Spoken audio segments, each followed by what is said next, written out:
সময়টা 375 থেকে 413 খ্রিস্টাব্দ এই সময়ের মধ্যে চন্দ্রগুপ্ত মৌর্যের আমলে এই লৌহ স্তম্ভটি তৈরি হয়েছিল। আজ থেকে প্রায় 1700 বছর আগে এটা তৈরি হয়েছিল। এখনও অক্ষত অবস্থায় দাঁড়িয়ে রয়েছে, এতটুকু মরচে গায়ে ধরেনি।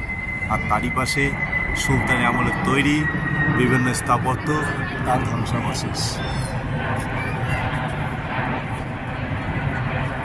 দারুণ ক্ষমতা, প্রতিপত্তি আর দম্ভের প্রতীক এই সৌধগুলি এখন ধ্বংসপ্রায়। তারই পাশে চন্দ্রগুপ্ত মৌর্যের আমলের তৈরি এই লৌহস্তম্ভ এখনও সদর্পে মাথা তুলে দাঁড়িয়ে রয়েছে, শতাব্দীর পর শতাব্দী। সুলতানি যুগ, মোগল যুগ, একের পর এক সময়